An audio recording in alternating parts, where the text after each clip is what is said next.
Raise your hand if you're sick of paying for a million different streaming services just to watch your favorite shows. Well, you're not alone.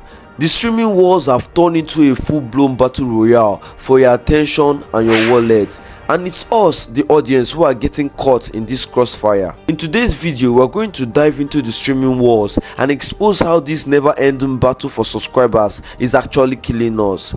Well, we'll look at why you need to subscribe to 5 different services to watch your top shows, how much it's costing you, and most importantly, what you can do about it. By the end of this video, you will know exactly how to fight back against the streaming wars and take back control of your entertainment budget. So you're ready to join this resistance? Hit the subscription button and let's get started. First off, let's talk numbers. Did you know that 99% of the US households subscribe to at least one streaming service? That's right.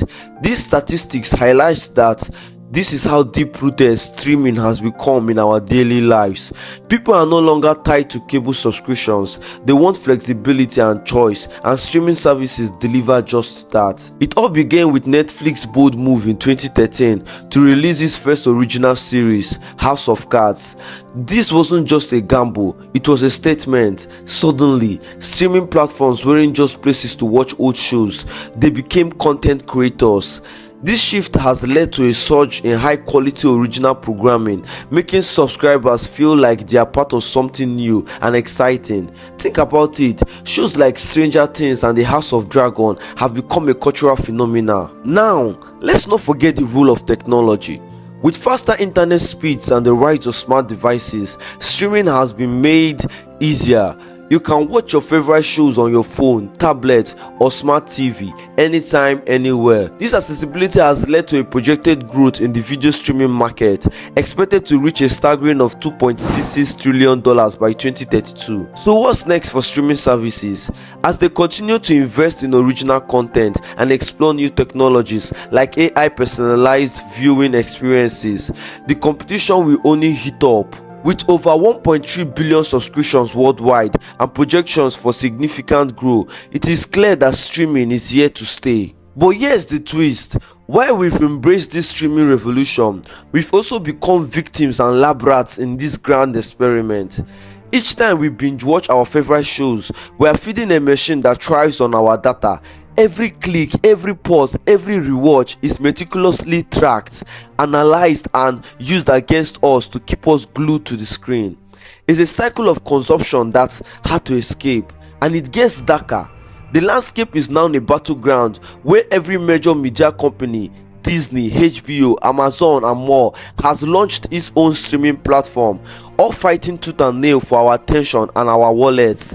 They are not just competing for subscribers, they are competing for our own very soul, crafting algorithms that know us better than we know ourselves. Think about it. How many times have you found yourself mindlessly scrolling through endless options only to end up watching the same show for the 5th time?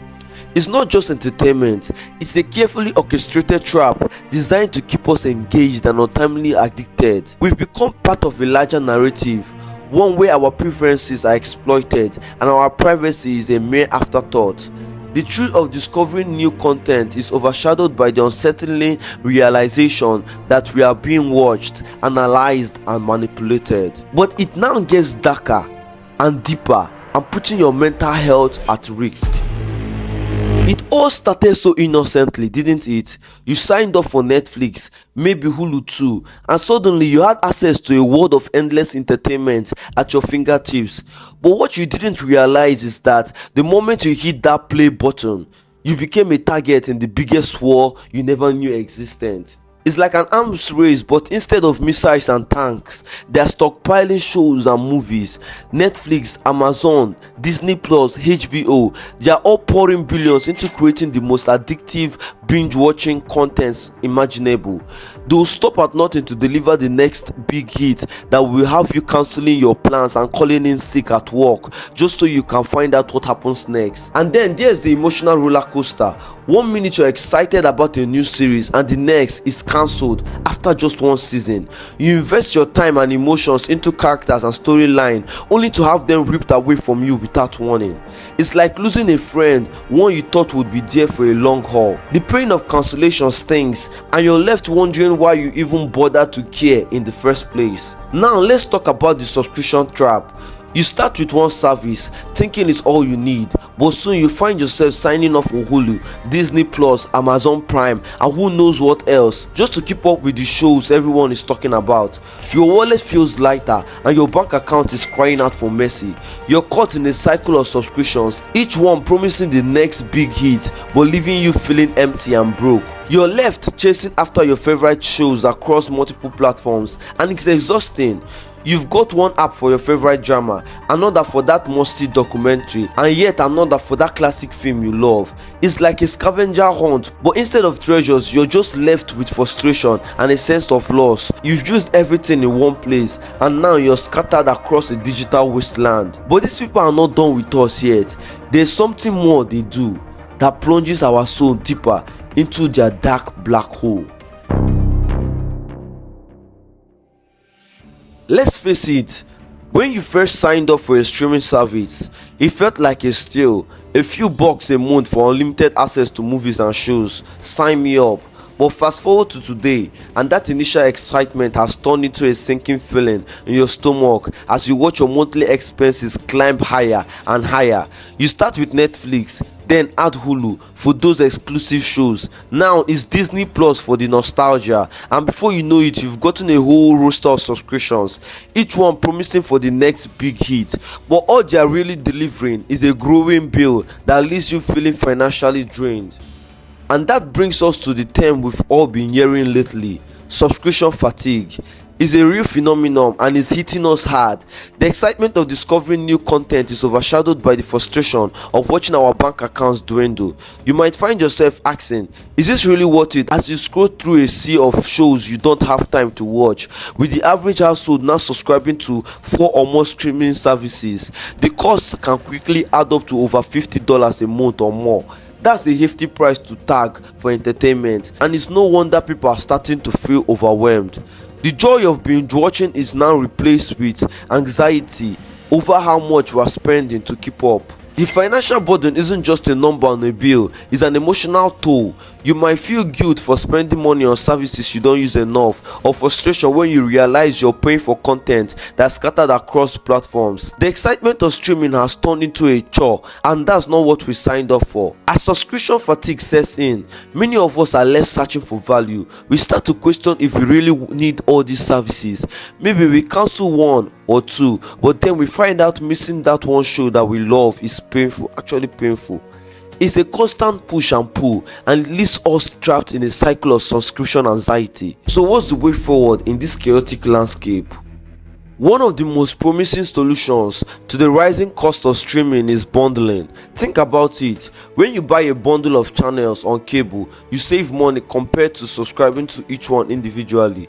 The same principle applies to streaming. Services like Disney Plus and Hulu already offer bundle deals, and we need to see more of this across the industry.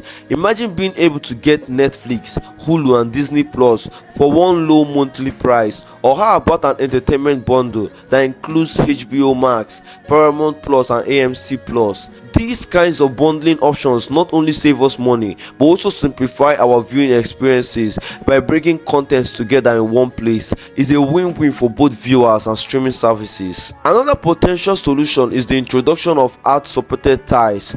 We've already seen this model work well with services like Hulu and Peacock, and it's time for other platforms to follow suit. By offering a lower price subscription option with ads, streaming services can make their content more accessible to budget conscious viewers. Now I know what you're thinking. I already pay for these services and now you want me to still watch ads too. But hear me out. With ad-supported tiers, the ads are typically less intrusive and shorter than traditional TV commercials. Plus, you get to save money while enjoying the content you love.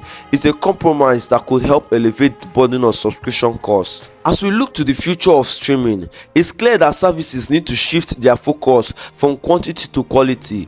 In the early days of streaming, it was all about amassing as much content as possible to attract subscribers, but now we are drowning in a sea of mediocre shows and movies, and it's time for a change. Streaming services need to invest in fewer but high quality production. Think about the cultural impacts of shows like The Crown, Succession and Ted Lasso. These are kinds of shows that keeps us coming back, not the endless parade of forgettable contents. By prioritizing quality over quantity, streaming services can deliver a more engaging and satisfying viewing experience while also reducing the need for so many subscriptions. As we navigate this ever-evolving landscape of streaming services, it's clear that we have the power to shape our viewing experience by advocating for a better bundling options.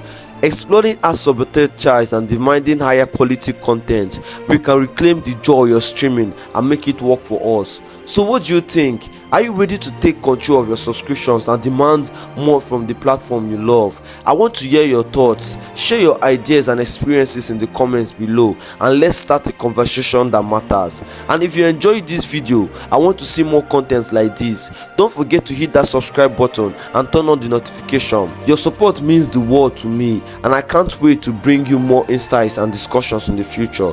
Thanks for watching, and remember, the future of streaming is in our hands. Let's make it a future we can all enjoy. Happy streaming, and see you all in the next video. Bye for now.